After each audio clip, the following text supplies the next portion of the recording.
নাম সৌরভ হাসান, গ্রিন ইউনিভার্সিটির আইন বিভাগে অধ্যয়নরত। লিখছি ঢাকা বিমানবন্দর এলাকা থেকে। বিশেষ কারণে স্টুডিওতে আসা সম্ভব না, তাই আমার ঘটনাটা পড়ে শোনালে খুশি হব। ঘটনার আগের কিছু কথা বলে নিই।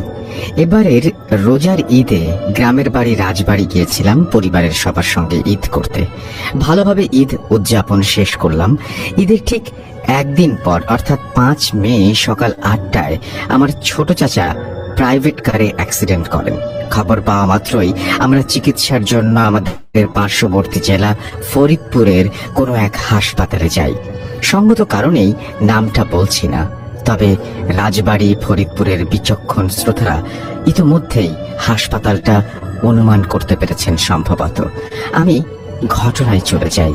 সেই মেডিকেলে আমার চাচা ভর্তি, নতুন বিল্ডিং এর 4 তলায়। প্রতিদিন হাসপাতালের কাজকর্ম সেরে বাড়িতে চলে যাই। সেদিনও যাব ভাবছিলাম, কিন্তু সন্ধ্যার পর এতই বৃষ্টি যে যাওয়ার সিদ্ধান্ত বদলে ফেলি। ভাবি রাতে কোনো মতে কাটিয়ে দেব। এমনিতেই তো রাজ্জাকি খুব বেশি একটা কষ্ট হবে না। সন্ধ্যার পর থেকেই ঝিরঝির বৃষ্টি হচ্ছিল, মেঘলা আকাশ, একটু পরপর বিদ্যুৎ চমকাচ্ছে। রাতে সেই ঝিরঝির বৃষ্টির মধ্যেই হোটেল থেকে খাবার খেয়ে আবার হাসপাতালে ঢুকি। রাত তখন 10টার মতো বাজে। হাসপাতালের লাইটগুলো ধীরে ধীরে নিভিয়ে দেয়া হচ্ছিল, রোগীরা ঘুমোবে তাই। আমি হাসপাতালের এপাশ ওপাশ পায়চারি করছি আর হেডফোনে অল্প সাউন্ডে গান শুনছি। হঠাৎ করে মনে হলো আমার পায়ের সাথে একজনের শরীর লেগেছে। আমি খুব অবাক হলাম, কারণ এটা বারান্দার মতো একটা জায়গা, এখানে একটু আগেও কেউ ছিল না। নিচের দিকে তাকিয়ে দেখি একজন ষাটোর্ধ্ব লোক জুবুথুবু হয়ে হাঁটুতে মুখ গুজে বসে আছে। কান থেকে ইয়ারফোন খুলে লোকটার সঙ্গে কথা বলার চেষ্টা করি। চাচা, এখানে কি করছেন? লোকটার কোনো জবাব নেই। আরো 3 বার ডাকার পর কোনো সারা শব্দ না পেয়ে আমি ওখান থেকে বের হয়ে যাই। ততক্ষণে রাত 12টার কাছাকাছি। আমার ধূমপান করার বদভ্যাস আছে, তখন ধূমপান করার তীব্র ইচ্ছে হচ্ছে, কিন্তু হাসপাতালের ভেতরে ধূমপান করার কোনো পরিবেশ নেই, তাই বাধ্য হয়ে আমাকে নিচে নামতে হলো। রাত অনেকটা হলেও হাসপাতালে সবসময় মানুষের আনাগোনা লেগেই থাকে। কোথাও দাঁড়িয়ে সিগারেট ধরানোর মতো জায়গা নেই। বাইরে যে যাব তখনও গুড়ি গুড়ি বৃষ্টি পড়ছিল। তাই মনে পড়ে এই বিল্ডিং এর আন্ডারগ্রাউন্ড পার্কিং এর কথা। সেখানে গিয়ে ধূমপান করা যাবে। আমি ধীর পায়ে এগিয়ে যাই সেদিকে। আন্ডারগ্রাউন্ড পার্কিংটার একটু বর্ণনা দেই। জায়গা খুবই কম, 5-7টার মতো গাড়ি রাখা যাবে এমন স্পেস। আন্ডারগ্রাউন্ডের অর্ধেক পার্কিং এর জায়গা, বাকিটা অন্যান্য জিনিসপত্র রাখার জন্য। মাঝখানে একটা কেচি গেট, ছোট্ট একটা লাইট জ্বলছে। লাইট ছাড়া আশেপাশ প্রায় অন্ধকার। প্রথম সিগারেটটা শেষ হওয়ার আগেই বাইরে বৃষ্টির জোর বাড়তে লাগলো। আমি পার্কিং এ আটকে গেলাম, কারণ পার্কিং এর গেট থেকে মূল গেটে আসতে হলে আমাকে বৃষ্টির পানি মাথায় নিয়ে আসতে হবে। চাচ্ছিলাম না এই বৃষ্টিতে ভিজে জ্বর বাঁধাই, তাই সেখানেই রয়ে গেলাম। তখনও ভয় ভীতি কাজ করা শুরু করেনি আমার মধ্যে। আমি প্রথম সিগারেট শেষ করে দ্বিতীয়বারের মতো সিগারেট ধরাতে যাচ্ছি, ঠিক সেই সময় কোত্থেকে যেন বাতাস এসে আগুনটা নিভিয়ে দিল। বাইরে তাকিয়ে দেখি বৃষ্টির জোর আরো বেড়েছে, রীতিমতো ঝড় হচ্ছে। তখন আমার একটু ভয় লাগা শুরু করলো। মেঘের গর্জনগুলো যেন আমাকে বারবার বলছিল, তুই এখান থেকে চলে যা। আমি ধীর পায়ে লাইটার নিয়ে নিচে গিয়ে দাঁড়ালাম। আন্ডারগ্রাউন্ডের মাঝখানে গেটটার ওপাশে তাকিয়ে দেখি একটা ভাঙাচোরা অ্যাম্বুলেন্স সেখানে। পেছনের দিকটা গ্লাস ভাঙা, চাকায় হাওয়া নেই, ফ্লোরের সাথে মিশে গেছে। চারপাশ ভালো করে দেখছিলাম, আর তখনই কেমন ক্যাঁচ ক্যাঁচ একটা শব্দ শুরু হলো। টিনের চালে কেউ হেঁটে গেলে যেমনটা হয় ঠিক তেমন। আমি ঘাড় ঘুরিয়ে অ্যাম্বুলেন্সের দিকে তাকাতেই দেখি অ্যাম্বুলেন্সের পেছনের দরজাটা আপনা আপনি খুলে যাচ্ছে, খুব ধীরে। শব্দটা ওখান থেকে আসছে। পেছনের ভাঙা কাঁচ গলে আমার দৃষ্টি চলে গেল আর একটু সামনে। আমি নিজের চোখকে বিশ্বাস করতে পারছিলাম না। ভেতরে একটা মানুষের অবয়ব, একটু নড়ছে না, একদম চুপচাপ বসে আছে। আমি তখন কি করব বুঝতে পারছিলাম না। বের হব কি হব না আমি জানি না। ভয়ে হাত পা কাঁপা শুরু করেছে। তারপর আমার সাথে কি কি হয়েছে আমার মনে নেই, শুধু মনে আছে অ্যাম্বুলেন্সের ভেতরের মানুষের অবয়বটা আর কারো না, হাসপাতালের ভেতরের যেই বৃদ্ধ লোকটা আমার পায়ের সাথে ধাক্কা খেয়েছিল তিনি সে। তার চোখ মুখ স্বাভাবিক মানুষের মতো না। এবার ভয়ের মাত্রাটা আরো বেড়ে গেল। আমার মনে হচ্ছিল অবয়বটা আমার দিকে এগিয়ে আসছে। এরপর আমার আর কিছু মনে নেই। তারপর হঠাৎ করে ভূমিকম্প হচ্ছে। আমার জ্ঞান ফিরে আসলো। দেখলাম আমি ফ্লোরে বসে আছি, আমার পকেটে থাকা ফোনটা ভাইব্রেট করছে।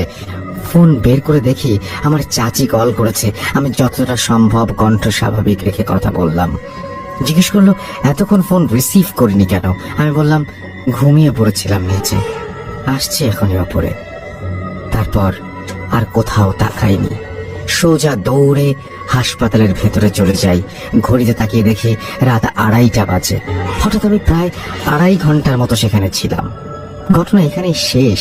এই ব্যাপারে জানতে আমি একজনের সাথে কথা বলি। ওই মেডিকেলে আমার এক ফ্রেন্ড পড়াশোনা করে। তার সাথে যোগাযোগ করে যতটুকু জানলাম, ওই অ্যাম্বুলেন্স একটা সড়ক দুর্ঘটনায় ড্রাইভার মারা যায়। অ্যাম্বুলেন্সটা লাশ নিয়ে যাচ্ছিল কোথায় যেন। সেখান থেকেই নাকি ওই অ্যাম্বুলেন্স চলাচলের সময় বিভিন্ন দুর্ঘটনা হতেই থাকতো। পরে বাধ্য হয়ে কর্তৃপক্ষ অ্যাম্বুলেন্স বন্ধ করে দিয়েছে। এই ছিল ঘটনা। সাল 2018, 4 মাসের ছুটিতে আমি এবার পাকিস্তান এসেছি। প্রতিবারের মতোই কর্মস্থল থেকে দেশে ফিরে এসে সবার প্রথমে আমি যে কাজটি করি, একটি নতুন বাইক কিনি এবং তা ছুটি শেষে যাওয়ার সময় বিক্রি করে দেই। দেশে এলেই বন্ধুদের নিয়ে বের হয়ে যাই দেশ ঘুরতে। সেবারও তার ব্যতিক্রম ছিল না। আমার বাইক নিয়ে ট্যুর পার্টনার থাকেন আমার আপন ভাগ্নে আসিফ। আসিফ পাকিস্তানের সীমান্তরক্ষী বাহিনীর পাকিস্তান রেঞ্জার্সের একজন অফিসার হিসেবে কর্মরত আছে, তাই চাইলেই ছুটি পাওয়া সম্ভব হয় না। আমি আসবো জেনে সেও আবেদন করে রেখেছিল ছুটির। তার ছুটিতে আসতে দেরি হওয়ার কারণে আমরা আমাদের ট্যুর কিছুটা পিছিয়ে দেই। সে আসলে আমরা অক্টোবর মাসের 4 তারিখ সকালে রওনা হই।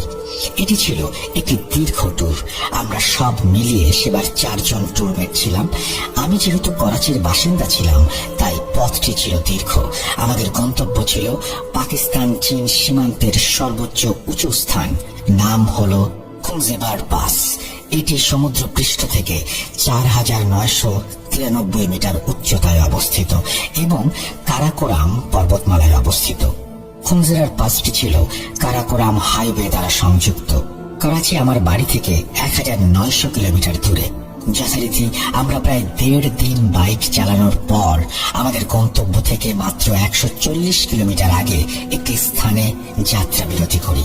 দিনটি ছিল বৃহস্পতিবার। আমরা আসরের শেষে পুনরায় রওনা হব। ঠিক তক্ষুনি মুষলধারে বৃষ্টি শুরু হয়। বলে রাখা ভালো, এটি ছিল আমাদের গন্তব্যস্থলের সবচেয়ে নিকটবর্তী যাত্রা বিরতির স্থান।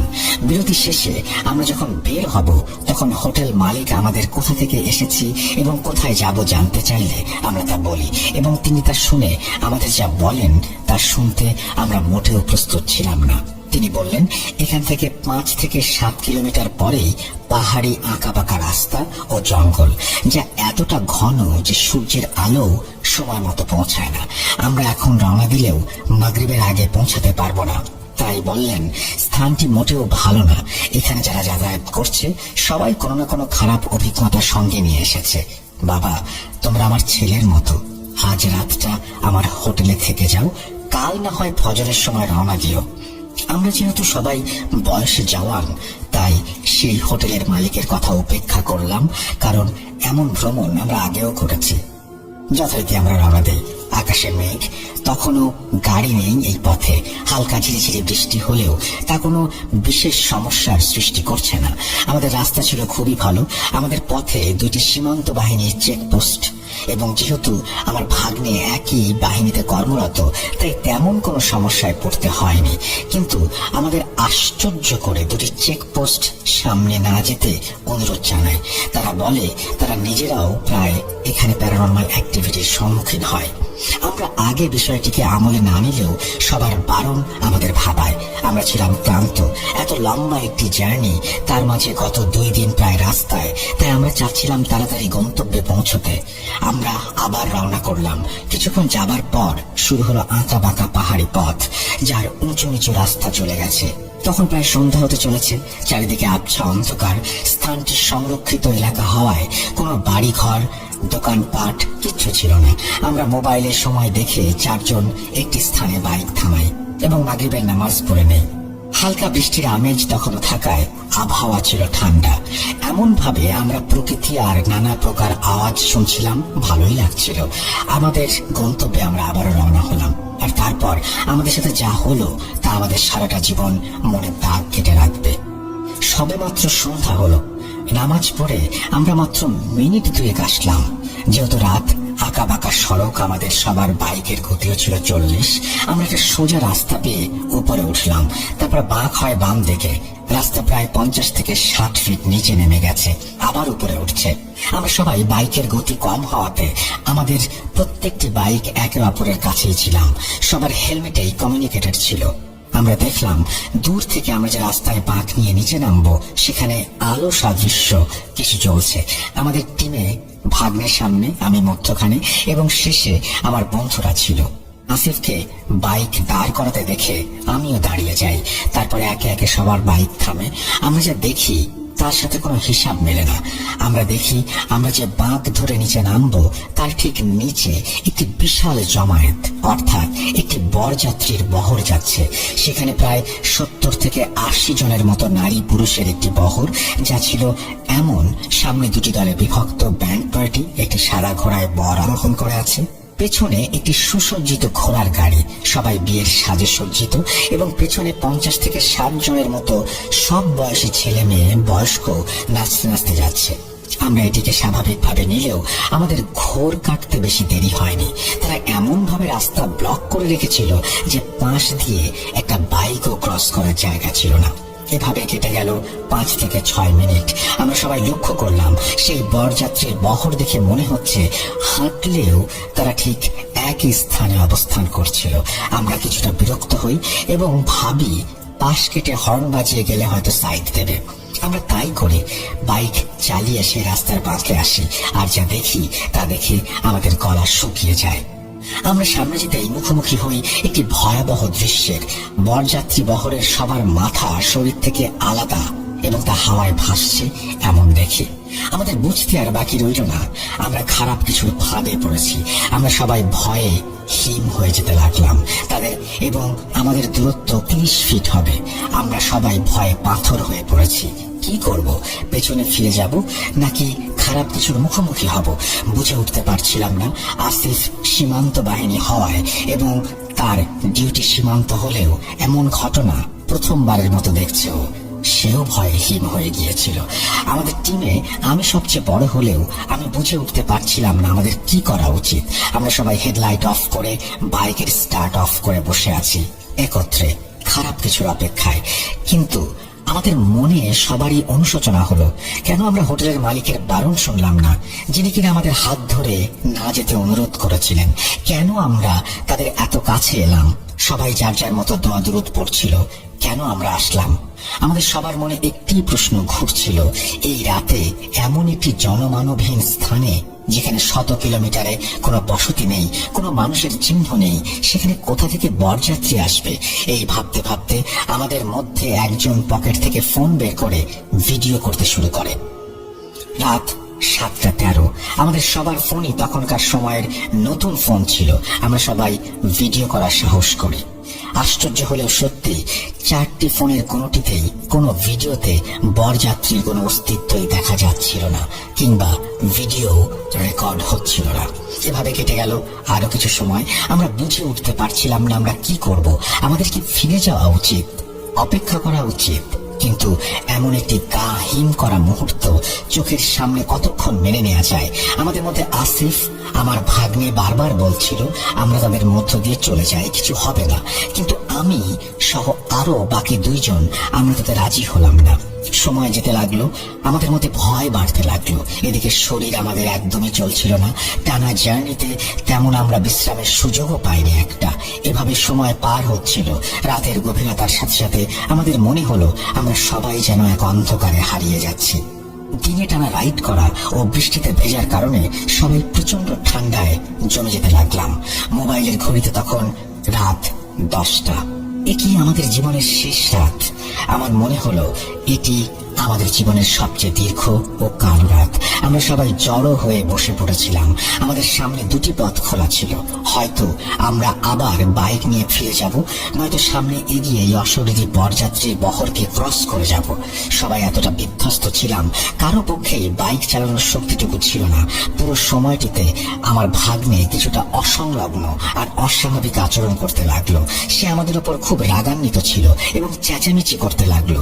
আসিফ বলল, যেহেতু এত দীর্ঘ সময় আমাদের কোনো প্রকার ক্ষতি করেনি, সামনেও কিছু হবে না। হঠাৎ করে আমরা বাকি 2 বন্ধুর একজন কিছুটা অসুস্থ বোধ করলে আমরা তখন আরো বেশি ভয় পেতে শুরু করি।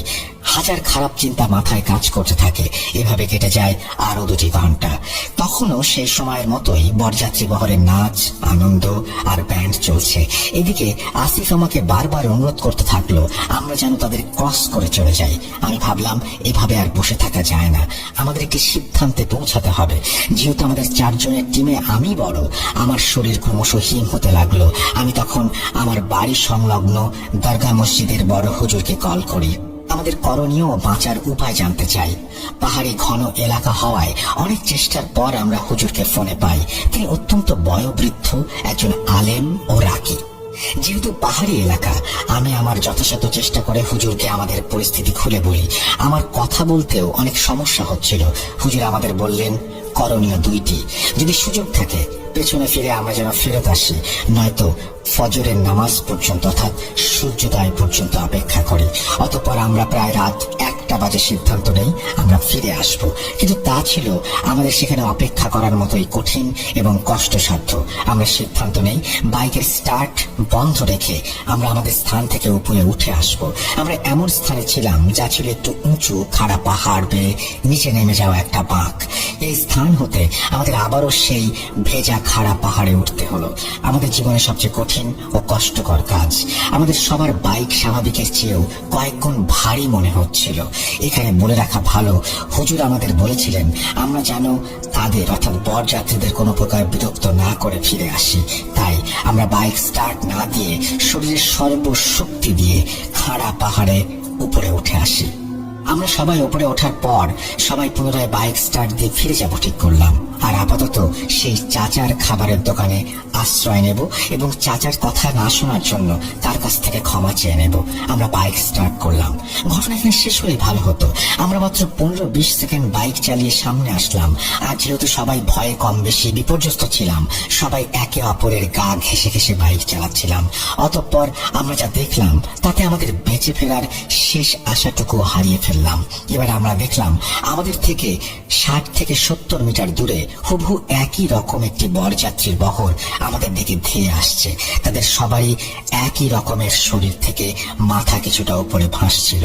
আমরা আবারও শরীরের শেষটুকু শক্তি দিয়ে বাইক ঘুরিয়ে আগের জায়গায় ফিরে আসি আর দেখি আগের বহরটি এখনো সেখানেই আছে। আমাদের শরীর হাড় হিম হয়ে যাচ্ছিল। মনে হচ্ছিল সবাই সেন্সলেস হয়ে পড়ব, কিন্তু এমন মৃত্যু আমরা চাইনি। আমাদের আর আওয়াজ করার মতো কোনো শক্তি পেলাম না। এবার আমরা আগের চেয়ে কিছুটা দূরে দাঁড়ালাম। মনে হচ্ছিল সবাই একসাথে সেন্সলেস হয়ে গেলে ভালো হতো। আবার মনে হচ্ছিল এটি একটি দুঃস্বপ্ন। এভাবেই আমরা হাত পা ছেড়ে রাস্তায় পড়ে রইলাম। তারপর সকাল হওয়া পর্যন্ত অপেক্ষা করলাম। এমন অস্বস্তিকর দম বন্ধ করা রাত আমি আমার জীবনে পাইনি। আমি বলতে পারি আমরা কেউই পাইনি। রাত 3:27, তখনও ফজরের আজানের অনেক দেরি। এই বিভীষিকাময় রাত শেষ হবার নয়। আমরা যেন আর পারছি না। আমাদের সবার একই অবস্থা। শরীরে কারো এক বিন্দু শক্তিও অবশিষ্ট নেই। আমাদের শরীর এতটা দুর্বল ছিল মনে হচ্ছিল মারা যাব। আমাদের সবার চোখ ছোট হয়ে আসছিল। চোখে সব ঝাপসা দেখছিলাম। মনে হচ্ছিল মৃত্যুর কোলে ঢলে পড়ছি। কতক্ষণ ঠিক এভাবে ছিলাম জানি না। তারপর একটা সময় আমার ফোনে ফজরের আজান বেজে উঠল। আমি আধো চোখ খুললাম। ভেবেছিলাম হয়তো সবকিছু শেষ হয়েছে। তখনও ঘুটঘুটে অন্ধকার, তখনও সেই আগের মতোই বরযাত্রীর বহর সেখানেই ছিল। প্রায় 20 থেকে 25 মিনিট পর ভোর হতে থাকে। ঘন পাহাড়ি গাছপালা হয়, ভোরের আলো তখনও পুরোপুরি ফোটেনি। আমরা সবাই উঠলাম আর সিদ্ধান্ত নিলাম যা হবে আমরা এবার তাদের ক্রস করে আমাদের গন্তব্য অর্থাৎ বেস ক্যাম্পে পৌঁছাবো। আমরা সবাই যার যার মতো সূরা পড়তে পড়তে বাইক স্টার্ট দিলাম। এবার আমি সবার সামনে, তারপর আমার ভাগ্নে এবং আমার বাকি 2 বন্ধু সারিবদ্ধভাবে বাইক চালাতে লাগলাম। এবং আমরা যখনই তাদের ক্রস করব হর্ন দিলাম। আমি যেহেতু সামনে ছিলাম, আমি লক্ষ্য করলাম কেন যেন আমার ডান কাঁধে কেউ একজন হাত রাখলো। ভয়ে আমার শরীর হিম হয়ে গেল। আমি ঘাড় ফিরিয়ে পিছনে দেখার সাহস করলাম না। সেই বরযাত্রীর বহর থেকে 60 থেকে 65 বছরের একজন বৃদ্ধ আমাকে থামালেন আর উর্দুতে যা বললেন বাংলায় অর্থ করলে যেটা দাঁড়ায় সেটা হচ্ছে, বেটা পুরো রাত তো অপেক্ষা করেছিলে, তাহলে আর 10 মিনিট অপেক্ষা করলে কি এমন হতো। তারপর বলল, এখন সোজা তোমরা চলে যাও আর যেতে যেতে পেছনে ফিরে দেখবে না। আমরা তাদের ক্রস করলাম এবং সেবারের মতো কোনো সমস্যা ছাড়াই বেস ক্যাম্পে পৌঁছালাম। পথে আর কোথাও দাঁড়াইনি। আমরা একদিন বিশ্রাম করে আবার ফিরে আসলাম। আমরা সেখানে সীমান্তরক্ষী বাহিনী বা কাউকে কিছু শেয়ার করিনি।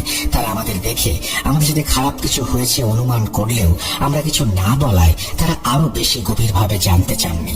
আমরা ঠিকঠাক করাচিতে আমাদের বাসায় ফিরে এসেছিলাম। আসার সময় আমরা 4 জনের কেউই আমাদের সাথে ঘটে যাওয়া স্থানটি মনে করতে পারছিলাম না। যেই স্থানে আমরা আমাদের জীবনের সবচেয়ে দীর্ঘ রাত প্রায় 11 ঘন্টা কাটিয়েছি তা আমাদের কারোরই ভুলে যাওয়ার কথা না। করাচিতে ফেরার পর আমরা সবাই সুস্থ থাকলেও আমার ভাগ্নে আসিফের জ্বর আসে। আমরা অনেক চিকিৎসা করালেও ভালো হচ্ছিল না। আমরা সবাই লক্ষ্য করলাম সে ঘটনার পর শুকিয়ে যাচ্ছে। আমি এবার সেই রাতের বড় দরগার হুজুরের শরণাপন্ন হই। তাকে আমাদের সব ঘটনা খুলে বলার পর পরের দিন জানাবেন বলে তিনি জানান এবং আমাদের চলে যেতে বলেন। আমরা পরের দিন ওনার কাছে যাই এবং জানতে চাই কারা সেই অশরীরী বরযাত্রীর বহর, কেন জনমানবহীন একটা জায়গায় তাদের বরযাত্রা, কেন তারা আমাদের ক্ষতি না করলেও যেতে দিলেন, কেন আমাদের পথ আটকে রাখলেন, আবার কেন বললেন 10 মিনিট পর গেলে ভালো হতো। হুজুর আমাদের যা বললেন তা ছিল এমন, তিনি জানতে পারলেন প্রায় 50 থেকে 60 বছর আগে একটি লাঠাল, স্থানীয় ভাষায় বলা হতো যারা ছিল সশস্ত্র ডাকাত, একটি পুরো বরযাত্রী বহরকে গলা কেটে হত্যা করে সব লুট করে নিয়ে যায়। হয়তো তোমাদের সামনে তেমনি কোনো বিপদ হয়েছিল, তাই হয়তো তারা যেতে দেয়নি এবং তারাও হয়তো চেয়েছিল সকাল হলেই তোমরা রওনা হও। কিন্তু আমাদের সবাইকে বাদ দিয়ে আসিফ কেন অসুস্থ হলো আর সে কেন কষ্ট পাচ্ছে? তখন হুজুর সেই রাতের পুরোটা সময় জুড়ে আসিফের আচরণ কেমন ছিল তা আমার কাছে জানতে চান। আমি বললে তিনি বলেন, তোমার ভাগ্নে অবাধ্য আচরণ করেছে এবং ওই বিষয়টি নিয়ে মনে মনে খারাপ চিন্তা করেছে। তারপর হুজুর আসিফের জন্য কিছু কোরআনিক আমল দেন এবং প্রায় 2 মাস পর আসিফ সুস্থ হয়।